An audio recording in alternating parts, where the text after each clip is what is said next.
All right. Hi, everyone. Bleav in Bills. Adam Benigni, WGRZ TV. Sal Maiorana, Rochester Democrat and Chronicle. It is the offseason, but just a small piece of news dropped at the NFL honors. Josh Allen, Sal, after all that discussion, all that debate, a lot of it warranted, but I think you'd agree it got a little bit out of control. He is MVP after all. And I think I agree with what we had talked about leading up to it. He absolutely deserved that honor. Yeah. Good day to you, Adam, on a lovely, sunny, cold day. When is this ever going to end, by the way? I mean, Is it ever going? Are we going to get to spring at some point? God, I'm already tired of this winter. Horrible. The ground is frozen outside. I let the dogs out, and it's a sheet of ice. I know. I could have been in New Orleans this week, Adam. Oh, that's what you're getting to with that. We could have been. That's what you're getting to. Yeah, exactly. All right. Anyways, Josh Allen MVP. Yeah, it's the right choice. I have absolutely no doubt about that. I'm surprised though, because given how the All-Pro vote went, and it was so one-sided to Lamar Jackson, I just kind of assumed that because it's mostly the same voting block. I think it might be a couple of guys that are different, but I think the bulk of it's the same. It's essentially the same. Yeah. Yeah, I didn't think that they were going to do this, but I really like how this worked out because I just wrote a column that just posted about a half an hour ago, kind of detailing all this. And I think for first team All-Pro, I think statistics really should matter. And there's no doubt that Lamar Jackson had a better statistical season. You could even make the case that Josh was second team All-Pro. Joe Burrow and Jared Goff had better numbers statistically, but I'm fine with it going Jackson 1 and Allen 2. But then when you're talking about most valuable, and the key word there being valuable, to me, there just wasn't a choice here for what Josh Allen has to burden with this Bills roster. You look at the teams that are, the Ravens set 9 guys to the Pro Bowl. I think 5 of them were all pros. The Chiefs and the Eagles, the 2 Super Bowl teams, I think they have 10 combined all pros on their team. Josh is the only all pro on Buffalo's team. I just think that makes him the most valuable player when you look at what he did. Got 13 wins, a division title, 2 wins in the playoffs. They were 1 failed possession away from going to the Super Bowl. How can that not make him the most valuable player in the league? And I think they got it right this time. They did. They absolutely got it right. And they didn't get it right last year, Adam. They blew it last year because Josh was statistically the MVP, and we're talking about the same issues with the roster. He still had a roster that probably wasn't as good as Baltimore's on the whole. Now, granted, they didn't have Derrick Henry last year, but that was still a very good team. Obviously, Kansas City. I mean, they got it wrong last year. I'm glad that they got it right this year. Yeah, and did it in not unprecedented fashion, but it had been more than 2 decades since the vote sort of shifted like this in terms of one quarterback being first team All-Pro and the other being MVP. It was ESPN.com where I read, among other outlets, where first player in 21 seasons to win, Josh Allen, MVP, without being selected first team All-Pro. You have to go back to John Elway, when Joe Montana was selected first team All-Pro and Elway was MVP, and then Steve McNair when Peyton Manning was first team All-Pro. I mean, that's the caliber. But they shared it, though. I think they shared the MVP, didn't they? McNair and Manning? I Bleav that's right. This is the first time since Elway beat out Montana, which is, I think, 87 maybe? So we're talking more than almost 30 years ago since this has happened. So the point being that there was a shift when they voted Jackson, understandably for the reasons you suggested, I think, first team All-Pro, right? But then when it came down to offensive player of the year, that there was a shift within that voting block that went Jackson for that, and that elevated Josh to a much deserved. Well, actually, didn't Barkley get offensive player of the year? Yes, he did.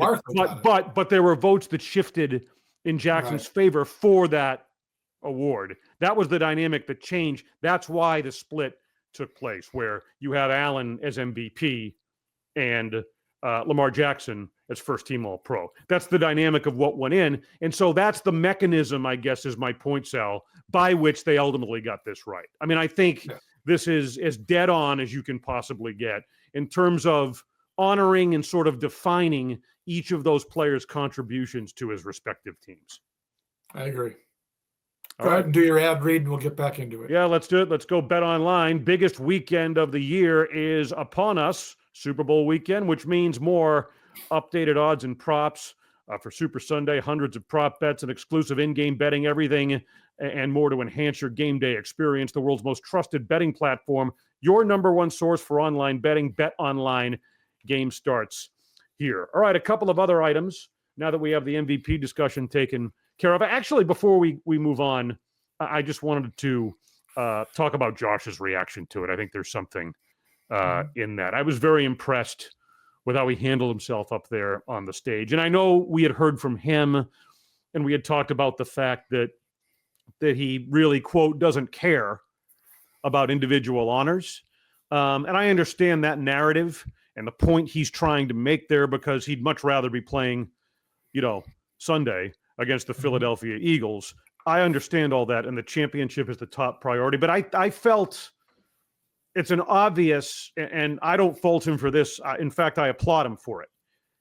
There's an appreciation, there's a recognition that has come with this season. That's what I think is most significant. The way he's elevated and sort of evolved his game for reasons we discussed all season long, a much more mature, refined game that was so valuable to his team, and the respect he's earned from opposing coordinators, coaches, players in the league, from this overrated talk before last year and everything. What he's become as an NFL quarterback, what he's arrived at, I think is sort of epitomized and recognized with this award. And I felt that from him as he made his remarks on the stage. Yeah, I mean, I think if somebody else had won the award, if Lamar had won the award, I mean, Josh would have accepted that. He knows, he pointed it out in his speech, which they all do, but he recognized the other four top vote getters that were all very deserving. I mean, Jackson, obviously, Barkley, running back hurts him, but what a season he had. Unbelievable. It's why the Eagles are in the Super Bowl is really Saquon Barkley. Goff was terrific in the regular season. They won 15 games. And then Burrow, I mean, Burrow's numbers were incredible, but what really holds him back is they didn't even get to the playoffs. So he recognized the greatness of those guys without being like, saying that, well, yeah, I was still better. I mean, he recognized how good these guys were. He's probably feeling pretty fortunate today when you look at the numbers, and where he sits. I mean, there was one number that I pulled up, Adam.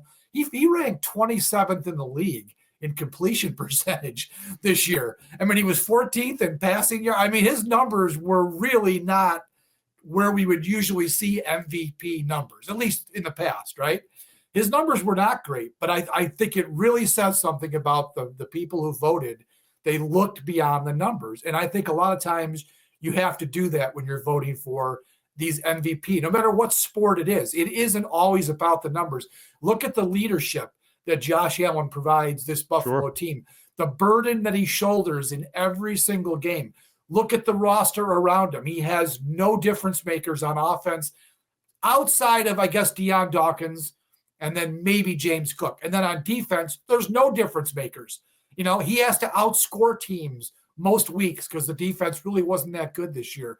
That all has to factor into who your most valuable player in the league is. And I'm really happy that they did figure that out and they looked past Lamar's 41 touchdowns compared to 4 interceptions. It's not all about the numbers, especially in football. MVP in baseball, a lot of times it is all about the numbers. In fact, way more times than not, it's absolutely about the numbers because that really is an individual game. That's pitcher against hitter, and you can really, granularly define who the MVPs are. In football, it's teamwork, man, and you've got to be part of a team, and you're guiding 11 guys on offense. And, yeah, I mean, I could go on and on about this topic because I generally, as you know, don't care about individual awards. I have zero interest in them. But this year in particular, there was a lot of buzz around Josh Allen and the Bills, and it was very interesting to see how this whole thing panned out in the end. So I was a little more involved or invested, I guess, this year in the MVP vote. Well, that discussion was sort of inextricably woven into how the Bills functioned offensively this year, right? And what Allen did and didn't do in terms of the turnovers and everything else. And Joe Brady, which gets to the next point we want to make. What did he wind up? He winds up 5th for assistant coach of the year. You know, that and DeMar Hamlin, I can see maybe the sentiment with Brady, although perhaps a little higher than that. But to me, how DeMar Hamlin over 2 years, since what you and I were in Cincinnati and both witnessed that night firsthand, and him collapsing, how he's not been honored as comeback player of the year is just, I can't begin to even get my head around that. Yeah, I mean, look, last year it was the obvious choice. I mean, it was just idiotic that Joe Flacco was chosen for that. And, you know, the argument that everyone made, and I guess the voters made, is that, yes, DeMar Hamlin overcame near death, but he really wasn't a factor on the field at all for the Bills last year in 2023. He really wasn't. He played in 5 games. I think he was inactive for most of the season.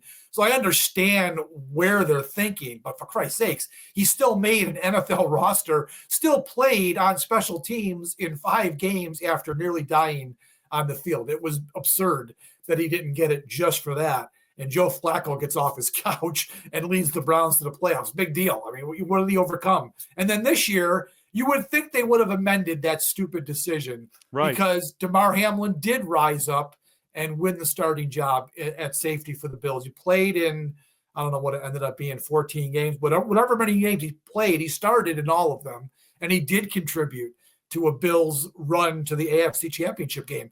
I don't know how you don't make amends and give him that award this year, and then you give it to Joe Burrow because he hurt his wrist in 23 and came back and didn't get the Bengals to the playoffs. That was your choice. And DeMar finished 4th. There were 2 other guys ahead of him. I forget who they were on the ballot. I mean, it's just silly. And I think part of it too, Adam, and I hate to say this because it sounds pretty crass, but I think people were just over the DeMar Hamlin story. I mean, it was obviously a huge thing, worldwide attention, exploded. And I think there's a lot of people that have DeMar Hamlin fatigue.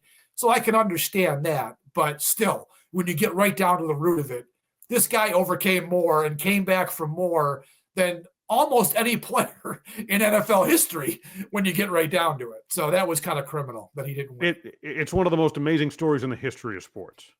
Yeah. And most impactful in terms of what it's done off the field, in communities, in CPR training. It's just incredible to me. I can't. This season was a continuation of what happened last year. The fact that he evolved back into a starting role. If you had told me going into this that Josh Allen had a better chance of winning MVP than DeMar Hamlin had of winning comeback player of the year, I would have said, no, I think you're kind of crazy. Because like I said, I thought Lamar was going to get it because of how the All-Pro ballot went. And I just assumed that the voters would even things out here for DeMar Hamlin and give him the damn award. And now we can move on from the story. And it went the other way. Josh wins MVP and Hamlin sits there wondering, do I have to be dead longer? Do I have to have the CPR not take place for another minute before I can win the award? It's just crazy to me. All right. Let's get into the Myles Garrett conversation. Oh, yeah, that happened this week, too. Yeah, right? The request for a trade from Myles Garrett, just on the heels of Brandon Beane saying that he would, look for game wreckers and, turn over every stone, and didn't have to turn over too many for that request to come down. Now, there's a lot of water that has to pass beneath the bridge for this to actually go down. There are questions as to, let's talk about, let's first go big picture, right? It's obvious the difference that he would make. They need sort of that level of impact player desperately up front from a defensive standpoint. And I feel like he's the kind of guy that, for example, is going to make a Greg Rousseau better, or an Ed Oliver. Just his presence kind of elevates everyone. And that's the biggest argument, I think, for given what they've lacked and one of the reasons they continue to come up short in these postseason scenarios and situations. I mean, I think Myles Garrett at his age in particular, I mean, there's every reason to get in line and do their absolute best to try and land him. Oh, absolutely. I mean, this is the Von Miller move from 3 years ago, only this guy is better, right? At that point when Von Miller was, 33, when the Bills got him, or he was going to be 33 that first season, he wasn't the same player that he used to be. And at this stage, Myles Garrett, who's 29 years old, is simply a better, more dominant player. So you acquire him now. Now you've got a true dominant defensive player, a guy who was defensive player of the year just last season, 2023, just an outstanding pass rusher. And yeah, this is the guy that Greg Rousseau needs on the other side. Because I think you and I spoke about it in our last show about Rousseau. To me, Rousseau feels like the kind of guy who, he's Phil Hansen to what Bruce Smith was, right? He needs Bruce Smith. Phil Hansen was terrific because Bruce Smith was over there. This would be the same thing. If you would get a guy like Myles Garrett on this team, Greg Rousseau becomes, I think, a really, really good player, maybe even a great player.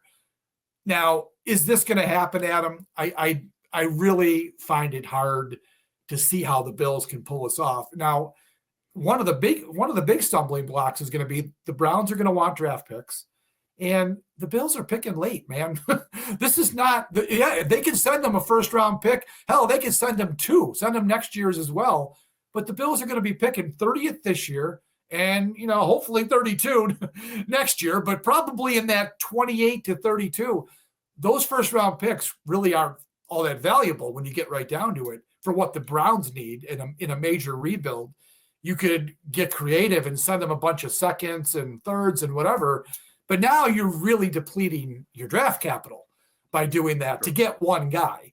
So that's a stumbling block for the Bills. Obviously, you could throw some players in. Hell, you could even throw Greg Rousseau in. Maybe make the trade with Greg Rousseau involved in it. I don't know who else the Browns would take off your roster, but I think it's going to be really tricky for Beane to pull that one off because, like I said, the biggest thing would be the draft capital. I don't know that the Browns are looking for a pick in the late first round in this year and next year's draft. So I don't see that happening. I think the more realistic pursuit might be Trey Hendrickson in Cincinnati, who has 1 year left on his deal. They've got to pay Jamar Chase. They've got to, Joe Burrow wants him to pay Higgins, but they're probably not going to do that. So what happens with Hendrickson? He might be the more realistic guy. Max Crosby, also a guy you can aim for, but he's kind of made it clear since Pete Carroll got hired, all of a sudden he's excited about being with the Raiders now. So he might not be so willing to move anymore. He's got 2 or 3 years left on a deal. So it's going to be an awful tough thing. Beane spoke about it at his press conference, how you can't just, go out there and get these guys. They're hard to come by, and it's going to be hard for Beane to put together a package, I think, maybe to get all 3 of these guys. Yeah, and when it comes to the Browns too, I'll just kind of follow with this question, and it's more of I question this.